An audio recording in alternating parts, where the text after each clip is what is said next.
भारत ने अपने अधिकार का प्रयोग करते हुए पाकिस्तान पर वाटर अटैक किया है, मगर अमेरिका में वहां की सरकार ने अपने सैनिकों के संवैधानिक अधिकार पर हमला कर दिया। धार्मिक आजादी पर दुनिया को उपदेश देने वाला अमेरिका अब खुद सवालों में है। सवाल बाहर से नहीं है, अमेरिका में ही उठ रहे हैं, और सवाल उठाने वाले वो लोग हैं जिन पर अमेरिका की सुरक्षा की जिम्मेदारी है। ट्रंप प्रशासन के रक्षा मंत्री पीट हेगसेथ ने अमेरिकी सेना में दाढ़ी बैन करने और ग्रूमिंग स्टैंडर्ड को लागू करने का आदेश दिया है। इस आदेश के बाद अमेरिकी सेना में दाढ़ी को लेकर 2010 के पहले के स्टैंडर्ड लागू होंगे। सैनिकों को दाढ़ी रखने की इजाजत सिर्फ रेयर मेडिकल और कुछ धार्मिक मामलों में ही दी जाएगी। सेना की सभी यूनिट्स को कहा गया है कि वो 60 दिनों में प्लान बनाएं और अगले 90 दिनों में इस फैसले को पूरी तरीके से लागू करें। अब तक सैनिकों को अधिकतम 2 इंच लंबी दाढ़ी रखने की इजाजत दी गई थी। ट्रंप के रक्षा मंत्री का तर्क है कि दाढ़ी के कारण सैनिक गैस मास्क का सही इस्तेमाल नहीं कर पाते और कुछ सैनिकों के दाढ़ी रखने के कारण यूनिट में एकरूपता नहीं आती।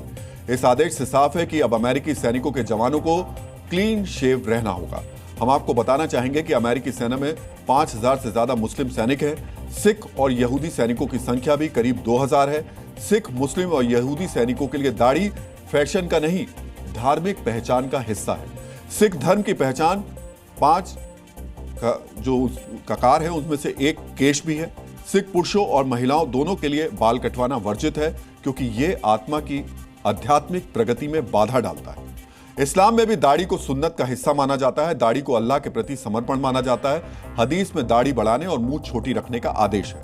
यहूदी धर्म में भी दाढ़ी काटने पर प्रतिबंध है। यहूदियों को कुछ मामलों में ट्रिमिंग की अनुमति है। इसलिए ट्रंप सरकार के फैसले का विरोध हो रहा है। सेना में दाढ़ी को लेकर नई नीति से अमेरिकी अल्पसंख्यक ट्रंप सरकार के खिलाफ आक्रोशित है।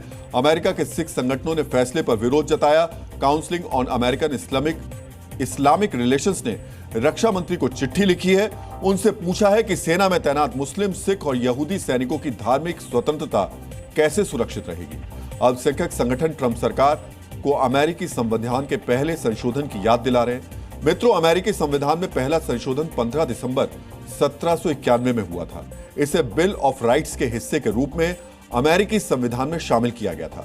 इस संशोधन में साफ किया गया था कि अमेरिकी सरकार किसी धर्म को आधिकारिक रूप से बढ़ावा नहीं देगी और सरकार धार्मिक संस्थानों को आर्थिक सहायता नहीं देगी।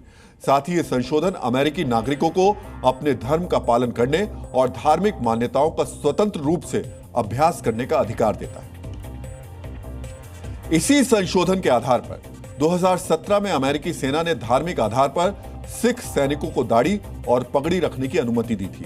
लेकिन अब रक्षा मंत्री के नए आदेश के बाद सवाल यही है कि दुनिया भर को धार्मिक स्वतंत्रता का पाठ पढ़ाने वाला अमेरिका आखिर अपने ही सैनिकों के धार्मिक अधिकार का सम्मान क्यों नहीं कर रहा है, जबकि अमेरिकी सैनिकों को यह अधिकार संविधान में मिला है। आखिर क्यों अमेरिका में अल्पसंख्यकों के धार्मिक अधिकारों को कुचला जा रहा है? मित्रों, यहां हम आपको बताना चाहेंगे कि अमेरिकी सेना में सिख सैनिकों का इतिहास 100 साल से ज्यादा पुराना है। जी हां, 100 साल से ज्यादा पुराना है। 1917 में भगत सिंह थिंड अमेरिकी सेना में शामिल होने वाले पहले सिख थे। उन्हें पगड़ी पहनने की अनुमति मिली थी। कोरिया युद्ध, वियतनाम युद्ध, इराक युद्ध और अफगानिस्तान युद्ध में सिख सैनिकों की अहम भूमिका रही। अमेरिकी सेना में शामिल सार्जेंट उदय सिंह तोंकवे ने इराक में शानदार सर्विस के लिए ब्रॉन्ज स्टार और पर्पल हार्ट हासिल किया था। मेजर सिमरतपाल सिंह ने अफगानिस्तान में आईईडी क्लियरिंग के लिए ब्रॉन्ज स्टार जीता था। हम आपको यह भी बताना चाहेंगे कि अमेरिकी सेना में सैनिकों को दाढ़ी और धार्मिक प्रतीक पहनने की इजाजत भी 2 सिख अधिकारियों की वजह से ही मिली थी। 2010 में कैप्टन सिमरनप्रीत सिंह ने और डॉक्टर मेजर कमलजीत सिंह कलसी को धार्मिक छूट मिली थी। 2016 में कैप्टन सिमरतपाल सिंह ने कोर्ट में धार्मिक अधिकारों को लेकर केस जीता। इसके बाद 2017 में जारी आर्मी डायरेक्टिव में सिखों, मुसलमानों और यहूदियों को धार्मिक पहचान से जुड़ी स्थायी छूट दी गई थी।